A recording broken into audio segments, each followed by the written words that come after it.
এই 6টি বৈশিষ্ট্য এবং এই 6টি গুণ যাদের মধ্যে থাকবে, আল্লাহ রাব্বুল আলামিন তাদের জন্য ওয়াদা করেছেন যে এই লোকগুলোকে আল্লাহ তাআলা মাগফিরাত এবং ক্ষমার ঘোষণা দিবেন। তাদের জন্য আল্লাহর তরফ থেকে কি থাকবে? তাদের প্রতিদান থাকবে, আল্লাহর কাছ থেকে তারা ক্ষমা পাবে, মাগফিরাত লাভ করবে, তাদের জীবনের ভুল ত্রুটি আল্লাহ তাআলা মাফ করে দিবেন। আর তাদেরকে আল্লাহ রাব্বুল আলামিন ইমানদারের সবচেয়ে বড় কাঙ্ক্ষিত টার্গেট এবং লক্ষ্য জান্নাত দান করবেন ইনশাআল্লাহ। কোন সেই 6টি গুণ, যে গুণ একজন মুত্তাকি মানুষের মধ্যে অবশ্যই থাকতে হবে, এবং এই গুণগুলো আমাদেরকে কিয়ামতের ভয়াবহতম দিনে আল্লাহর কাছ থেকে মাগফিরাত এনে দিবে এবং জান্নাত নিশ্চিত করে দিবে। জানা দরকার আছে না নাই? আসুন আমরা সেই 6টি গুণের সাথে পরিচিত হই। যদিও মুত্তাকিদের প্রায় 40টিরও বেশি গুণের কথা কোরআনে আল্লাহ তাআলা আলোকপাত করেছেন। নবী করিম সাল্লাল্লাহু আলাইহি সাল্লামের বহু হাদিসে মুত্তাকিদের বহু গুণের কথা আলোকপাত হয়েছে। সেগুলো নিয়ে একটি দীর্ঘ আলোচনায় আমরা চেষ্টা করেছি মুত্তাকিদের কোরআন হাদিসে যতগুলো গুণ বলেছে সে সবগুলোকে একত্র করার। আজকে শুধুমাত্র আমরা সূরা আলে ইমরানের 133 থেকে 36 আয়াতগুলোর মাধ্যমে এখান থেকে মুত্তাকিদের 6টি বিশেষ গুণের কথা উল্লেখ করব। এই গুণগুলো যদি আপনার মধ্যে থাকে তো আল্লাহর শুকর আদায় করবেন, আর যদি না থাকে এই মজলিসে বসে এইখানেই মনে মনে নিয়ত করবেন যে আল্লাহর কোরআনে একটা গুণের কথা বলা আছে অথচ আমার মধ্যে নাই, আমি কেমন মুসলমান। অতএব এই মসজিদ থেকে নিয়ত করবেন, তাহলে এই গুণটা আমাকে অর্জন করতে হবে ইনশাআল্লাহ তাআলা আমাদের সবাইকে এই গুণগুলো অর্জন করে যাওয়ার তৌফিক দান করুন। মোহতারাম হাজরিন, আল্লাহ রাব্বুল আলামিন বলেছেন ওয়াসারিউ ইলা মাগফিরাতিন মির রাব্বিকুম ওয়া জান্নাতিন আরদুহা কাআরদিস সামাওয়াতি ওয়াল আরদ। তোমরা আল্লাহর মাগফিরাতের দিকে দৌড়াও, প্রতিযোগিতা করো, অগ্রসর হও এবং জান্নাতের দিকে অগ্রসর হও। যে জান্নাতের প্রস্থ এই নবমণ্ডল এবং ভূমণ্ডল সমূহের যে দূরত্ব আছে, এ দুয়ের মধ্যে যত পার্থক্য আছে এরকম, সেই জান্নাতের দিকে তোমরা দৌড়াও, প্রতিযোগিতা করো, সেদিকে অগ্রসর হও, মুসারা করো। আল্লাহর মাগফিরাত এবং জান্নাতের দিকে তোমরা অগ্রসর হও, সেদিকে অগ্রসর হও, সেদিকে আগাও। যেই জান্নাত আল্লাহ তৈরি করেছেন উইদ্দাত লিল মুত্তাকিন, মুত্তাকিদের জন্য। জান্নাত কাদের জন্য তৈরি হয়েছে ভাই? মুত্তাকিদের জন্য। নামে মাত্র মুসলমান, তাকওয়া তাহারাতের নামগন্ধ নাই, জান্নাত তাদের জন্য তৈরি হয় নাই ভাই। জান্নাত তৈরি হয়েছে আল্লাহর সেসব বান্দাদের জন্য যারা শুধু নামে মুসলমান না, যারা মুসলমানের মধ্যে আফার ক্লাসের মুসলমান, যারা মুত্তাকি। আল্লাহ তাআলা আমাদের সবাইকে মুত্তাকি হওয়ার তৌফিক দান করুন। ভাইরা আমার, মুত্তাকি হওয়ার চেষ্টা করবো তো ইনশাআল্লাহ। আসুন মুত্তাকিদের বৈশিষ্ট্য জেনে নেই। কি তাদের বৈশিষ্ট্য? 1 নম্বরের বৈশিষ্ট্য আল্লাহ তাআলা বলছেন আল্লাযীনা ইউনফিকুনা ফিস সাররাই ওয়াদ দাররা। 1 নম্বরের বৈশিষ্ট্য হলো তারা সুখে দুঃখে, যখন তাদের সচ্ছলতা থাকে তখন, আবার যখন টাকা পয়সার টানাটানি থাকে তখন, সব সময় তারা আল্লাহকে খুশি করার জন্য যে জায়গায় দান করলে আল্লাহ খুশি হবেন, ভালো কাজে, অসহায় মানুষের সেবায়, মসজিদ মাদ্রাসায়, কল্যাণমূলক কাজে, সাদকায়ে জারিয়ায়, যে কোনো ভালো কাজে আল্লাহকে খুশি করার জন্য দান করে। দুনিয়ার মানুষের জন্য কাছে বাহবা পাওয়ার জন্য না, দান কার জন্য হবে? আল্লাহকে খুশি করার জন্য।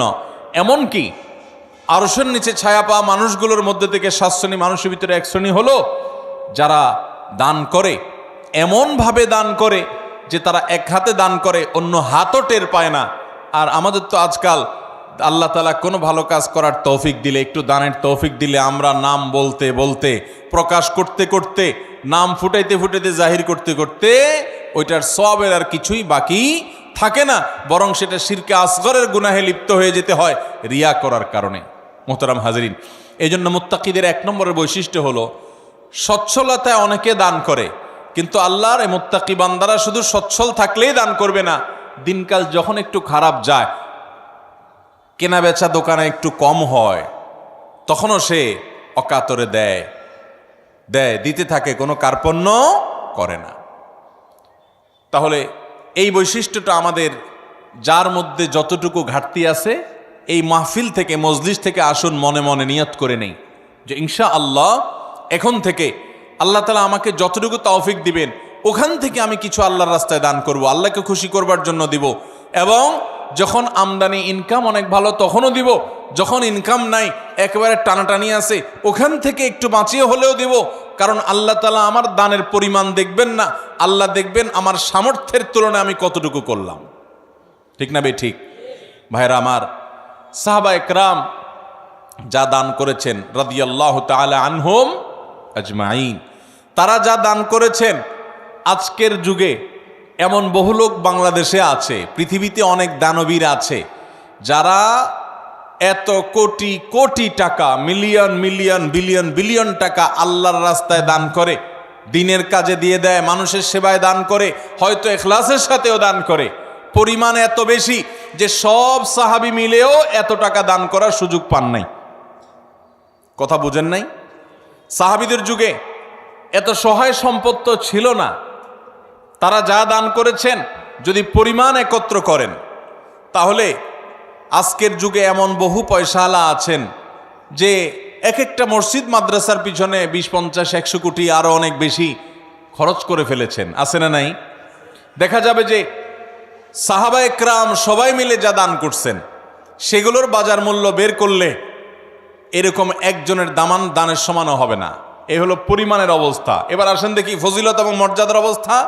নবী করিম সাল্লাল্লাহু আলাইহি সাল্লাম বলেছেন সাহাবীদের সম্পর্কে, তোমাদের কেউ যদি উহুদের পাহাড় সমপরিমাণ স্বর্ণ আল্লাহর রাস্তায় দান করে, তো আল্লাহর নবী সাল্লাল্লাহু আলাইহি সাল্লামের সাহাবীদের কেউ সামান্য 1 মুদ পরিমাণ অথবা তার চাইতেও কম পরিমাণ আল্লাহর রাস্তায় কিছু দান করলে সেটার যে পরিমাণ সওয়াব হবে, তোমাদের উহুদ পাহাড় সম পরিমাণ স্বর্ণের দানের সওয়াব ততটুকু হবে না।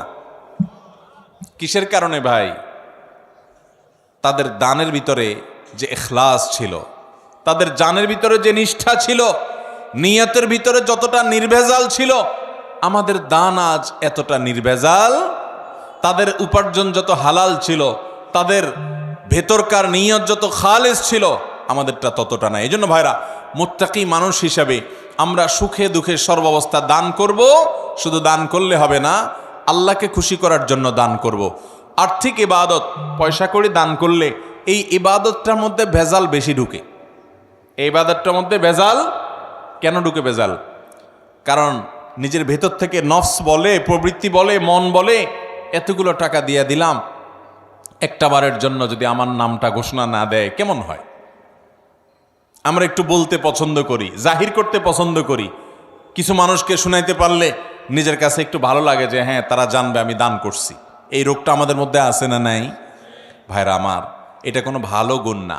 হ্যাঁ, কোনো ব্যক্তি যদি প্রকাশ্যে দান করে, মজলিসে দাঁড়াইয়া 50,000, 1 লাখ টাকা কোনো ভালো কাজে দিবে নিয়ত করেন, তার উদ্দেশ্য থাকে যে আমার এটা শুনে আমার বন্ধুবান্ধব অনেকে আছেন তারাও অগ্রসর হবে, তাহলে সেটা ভালো। মানুষকে উৎসাহিত করার উদ্দেশ্যে করছি, আমি দানবীর এটা জানানোর দরকার নেই, এই উদ্দেশ্যে করলে ভালো।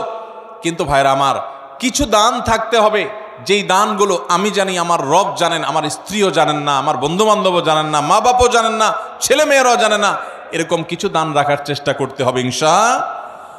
আপনি গোপনে গোপনে একজন গরিবকে নিয়মিত টাকা পয়সা দিয়ে যান, একটা গরিব ফ্যামিলিতে নিয়মিত কিছু চাল কিনে দেন, নিয়মিত কিছু ভালো কাজ করেন, একটা মাদ্রাসা কিছু টাকা নিয়মিত দেন। আপনি জানেন আর আপনার মালিক জানে, পরিবারের কাউকে জানেন না, বলেন না। এরকম কিছু নিরালা, এরকম কিছু নিবৃতে দান করার চেষ্টা করব তো ইনশাআল্লাহ। আজকাল ফেসবুকের যুগ, ইউটিউবের যুগ, সোশ্যাল মিডিয়ার যুগ। 2, 4, 10 টাকা দান করার পর ওইটা জাহির করতে করতে, পোস্ট করতে করতে, ওইটার জন্য লাইক কমেন্টের ধান্দা করতে করতে আমরা আমাদের আমলগুলোকে বরবাদ করে ফেলি। ঠিক না ভাই? ঠিক ভাই। অতএব সুখের সময় দান তো অনেকেই করে, দুঃখে কষ্টের সময়, টানাটানের সময় আমরা দান করব তো ইনশাআল্লাহ। যতটুকু আছে ওখান থেকে কষ্ট করে দান করব। অনেক সময় কষ্টের সময়ের 10 টাকা সচ্ছল সময়ের 10,000 টাকা চাইতে বেশি উত্তম হতে পারে। আল্লাহ দেখবেন যে আপনার আছেই 100 টাকা, সেখান থেকে আপনি 10 টাকা দিয়ে দিয়েছেন, আরেকজনের লক্ষ লক্ষ টাকা আছে, সেখান থেকে 10,000 দিছে। অতএব তার চাইতে আপনার ত্যাগের পরিমাণ বেশি। অতএব সর্বাবস্থা দান করব তো ইনশাআল্লাহ। ইমানদার এবং মুত্তাকি যাদের জন্য জান্নাত তৈরি করা হয়েছে, তাদের দ্বিতীয় বৈশিষ্ট্য হলো ওয়াল কাযিমিনাল গাইজ। যারা তাদের ক্রোধ, গোস্বা এবং রাগকে সংবরণ করে। বহু মানুষ আছে ভাইরা আমাদের সমাজে, রাগ উঠলে আর মাথা ঠিক থাকে না, আছে না নাই? বরং বেশিরভাগ মানুষই আমরা এই রোগের রোগী। কি বলেন?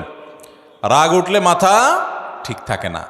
জান্নাত যাদের হবে, যারা জান্নাতের মালিক হবে, যারা আল্লাহর পক্ষ থেকে মাগফিরাতকে পুরস্কার হিসাবে পাবে, ক্ষমা লাভের তৌফিক হবে যাদের, এই মানুষগুলোর দ্বিতীয় বৈশিষ্ট্য, মুত্তাকিদের বৈশিষ্ট্য আল্লাহ বলেছেন ওয়াল কাযিমিনাল গাইজ, তারা রাগ ক্রোধকে কি করবে? নিয়ন্ত্রণ করবে, সংবরণ করবে, আটকে ধরে রাখবে।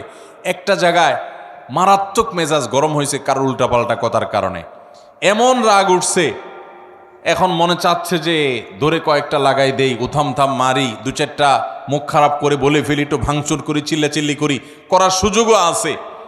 কিন্তু ওই যে জান্নাত পাওয়ার আশায়, আল্লাহর কাছে প্রিয় বান্দা হওয়ার আশায়, আল্লাহর কাছ থেকে কিয়ামতের ময়দানে ক্ষমা লাভের আশায় সে নিজের রাগটাকে নিয়ন্ত্রণ করে, সংবরণ করে, হজম করে ঢোক গিলে ফেলেছে।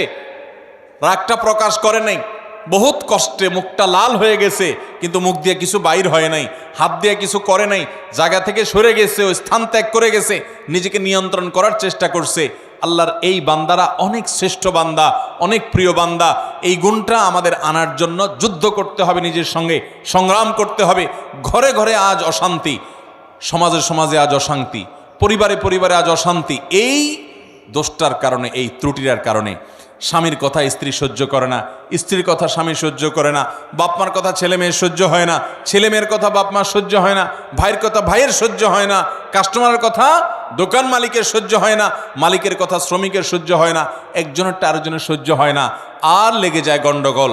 দুনিয়াতেও ক্ষতিগ্রস্ত হয়, লজ্জিত হয়, লাঞ্ছিত হয়, ছোট হয়, আখিরাতেও তার ধ্বংস হয়ে যায়। ঠিক না বে ঠিক? এক সাহাবী এসে বলছেন, ইয়া রাসূলুল্লাহ আউসিনি, আমাকে আপনি একটু উপদেশ দেন। নবী করিম সাল্লাল্লাহু আলাইহি ওয়াসাল্লাম বলেছেন, লা তাগদাব, তোমার জন্য উপদেশ হলো তুমি রাগ করবা না। বলেন যে ইয়া রাসূলুল্লাহ এটা বুঝলাম, আরেকটা উপদেশ করেন। নবী করিম সাল্লাল্লাহু আলাইহি ওয়াসাল্লাম বলেছেন, দ্বিতীয় উপদেশও হলো রাগ করবা না। বলে ইয়া রাসূলুল্লাহ বুঝলাম, আরেকটা করেন। নবী করিম সাল্লাল্লাহু আলাইহি ওয়াসাল্লাম বলেছেন, লা তাগদাব, তৃতীয় উপদেশও তোমার জন্য একটাই, যে রাগ করবা না। এরপর নবী করিম সাল্লাল্লাহু আলাইহি ওয়াসাল্লাম বলেছেন একবার, লা তাগদাব ওয়ালাকাল জান্নাহ, রাগ করবা না, জান্নাত তোমার হবে। রাগ করবা না, জান্নাত তোমার হবে। বদরাগী বদমেজাজি ভাইয়েরা বোনেরা আমার, নিজেকে নিয়ন্ত্রণ করার চেষ্টা করব তো ইনশাআল্লাহ। মনে রাখবেন, রাগ আসলো আর ছেড়ে দিলেন যেখানে সেখানে, মাত্রা জ্ঞান রাখলেন না, কার সামনে কোন জায়গায় কতটুকু রাগ ছাড়া যাবে, কতটুকু রাগ ছাড়লে আপনার মুখ খারাপ হবে না, আপনার দ্বারা আল্লাহর হারাম কাজ হবে না, গুনাহ হবে না, আল্লাহর সীমা লঙ্ঘন হবে না, সেই মাত্রা জ্ঞান রেখে পরিমাপ করে করে রাগ জাহির করতে হবে, নিজেকে নিয়ন্ত্রণ করতে হবে। নবী করিম সাল্লাল্লাহু আলাইহি ওয়াসাল্লাম বলেছেন, সবচেয়ে বড় বীর বাহাদুর হলো যে ব্যক্তি রাগের সময় নিজেকে নিয়ন্ত্রণ করতে পারে।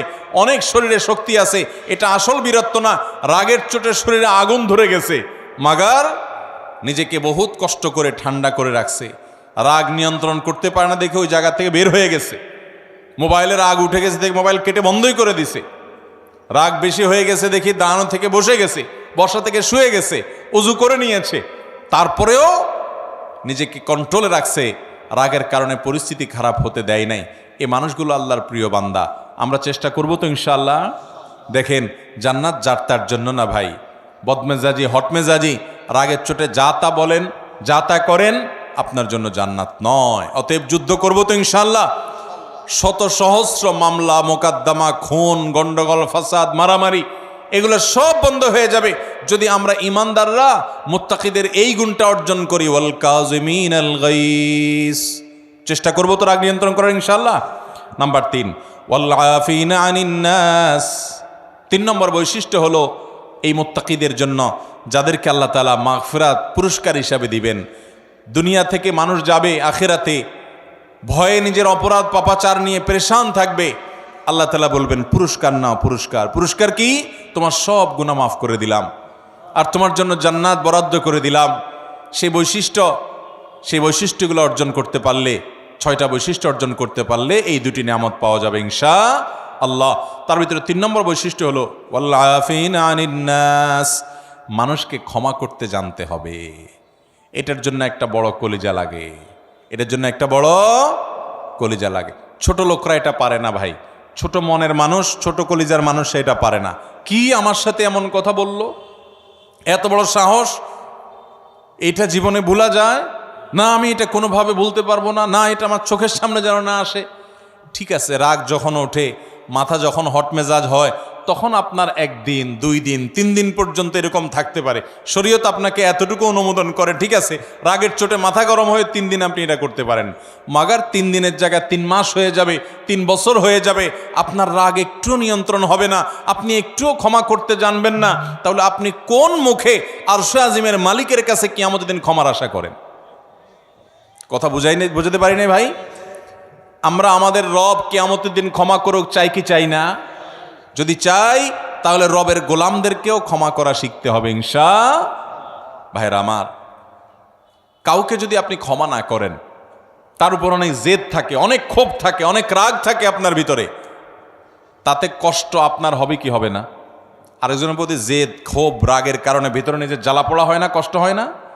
আর যদি মাফ করে দেন, মাফ করলে যারে মাফ করছেন তার উপকার হোক বা না হোক, আপনার নিজের উপকার হবে, সাথে সাথে আপনার মনটা দেখবেন পাতলা হয়ে গেছে, আপনার মনটা যেখানে হালকা হয়ে গেছে, নির্ভার হয়ে গেছে, মনের ভিতরে মনে হবে একটা পাথর ছিল, পাথরটা জগদ্দল পাথর যেন সরে গেছে। যদি মানুষকে ক্ষমা করতে জানেন, মানুষকে ক্ষমা করবো তো ইনশাআল্লাহ।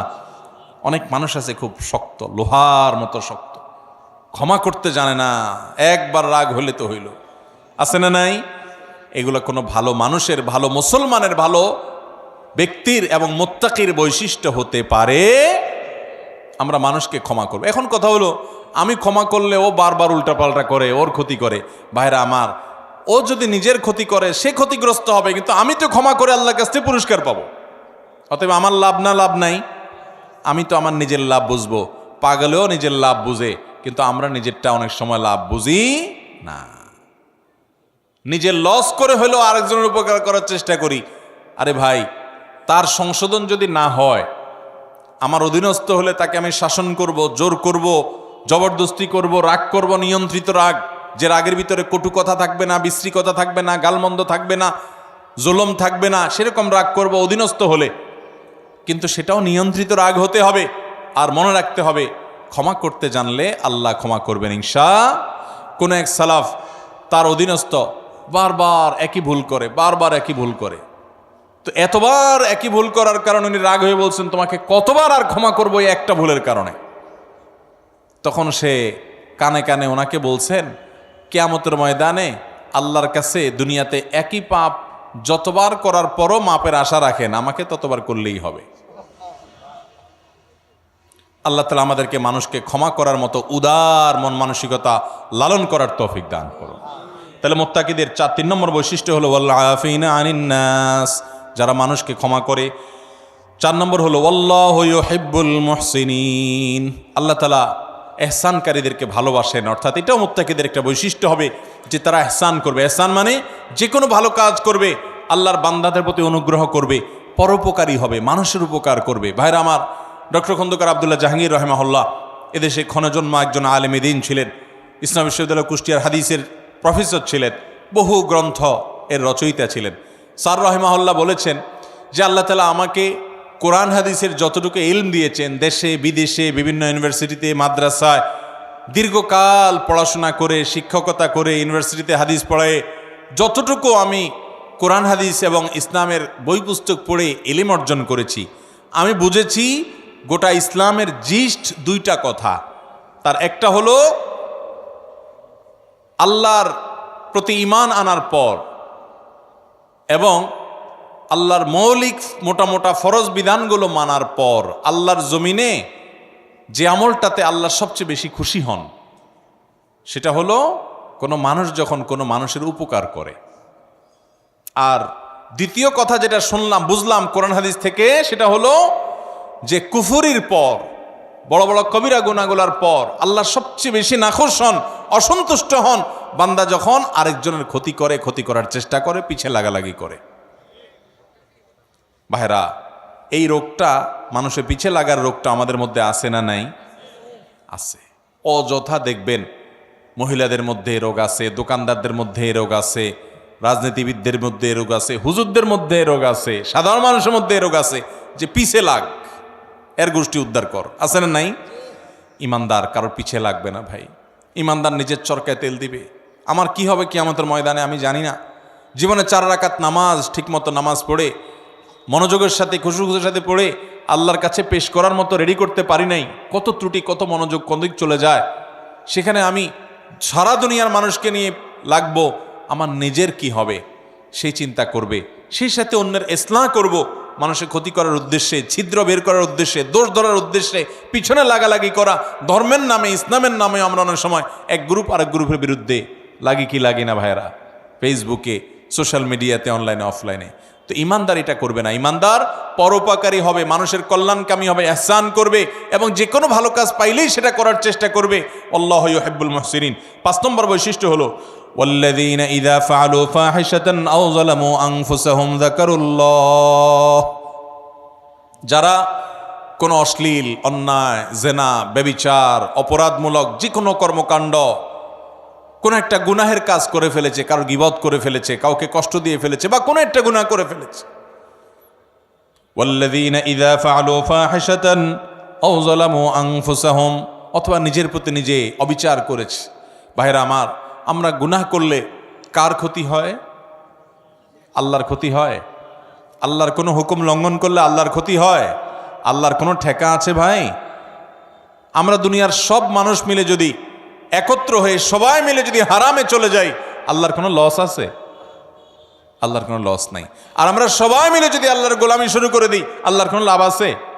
আল্লাহর কোনো ঠেকা নাই ভাই। তো এই জন্য নিজে অপরাধ করে, পাপ করে যে নিজের প্রতি অবিচার করি, আও যালামু আনফুসাহুম, নিজের প্রতি যদি নিজে অবিচার করেন, অশ্লীল কাজে লিপ্ত হন, এরকম কোনো কাজ করার পর যাকারুল্লাহ, আল্লাহর কথা স্মরণ হয়, রে আমার সৃষ্টিকর্তা আল্লাহ তো দেখছেন, তার কাছে তো জবাবদিহি করতে হবে, এটা মনে হওয়ার সঙ্গে সঙ্গে ফাস্তাগফারু লিযুনুবিহিম, সাথে সাথে ওই অপরাধের জন্য আল্লাহর কাছে মাপ চায়। ওমাইয়া ফিরুদ্দুনুবা ইল্লাল্লাহ, আর সে জানে আল্লাহ ছাড়া কেউ মাফ করতে পারবে না এই অপরাধ থেকে। এই জন্য সে আল্লাহর কাছে ওইভাবে কায় মনোবাক্যে মাপ চায়।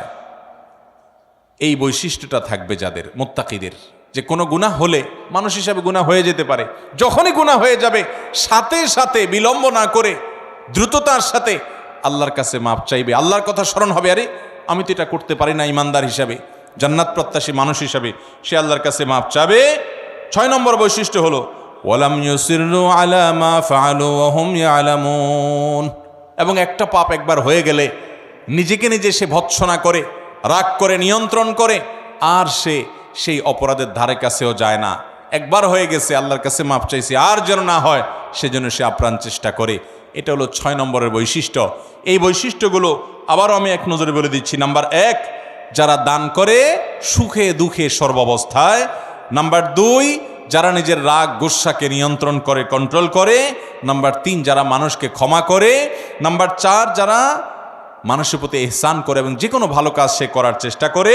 নাম্বার 5, কোনো অশ্লীল কাজ করলে, কোনো গুনাহের কাজ করলে, নিজের প্রতি নিজে জুলুম অবিচার করে ফেললে সাথে সাথে আল্লাহর কথা স্মরণ হওয়ার সাথে সাথে সে ক্ষমা চায়, মাপ চায়, ফিরে আসে। আর নাম্বার 6, সেই পাপ কাজ আর কখনো করে না। এই 6টি বৈশিষ্ট্য যাদের থাকবে, আল্লাহ বলেছেন উলাইকা জাযাউহুম মাগফিরাতুম মির রাব্বিহিম ওয়া জান্নাত। এই লোকগুলোর আল্লাহর পক্ষ থেকে কিয়ামতের ময়দানে এই 6টা বৈশিষ্ট্য নিয়ে যদি কেউ যেতে পারে, তো আল্লাহর পক্ষ থেকে সে ক্ষমা এবং মাগফিরাত এটা পুরস্কার হিসাবে গ্রহণ করবে এবং জান্নাত লাভ করবে। তাজরি মিন তাহতিহাল আনহার, যার তলদেশ দিয়ে নহর প্রবাহিত হবে, সেই চিরসুখের ঠিকানা জান্নাত পাবে। খালিদিনা ফিহা, সেখানে সে চিরকাল থাকবে।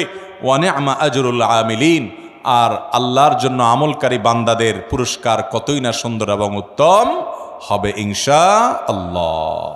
মুত্তাকিদের এই 6টা গুণ অর্জন করার চেষ্টা করব তো ইনশাআল্লাহ।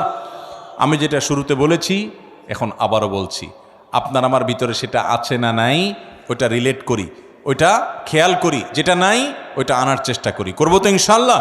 আল্লাহ তাআলা আমাদের সবাইকে তৌফিক দান করুন।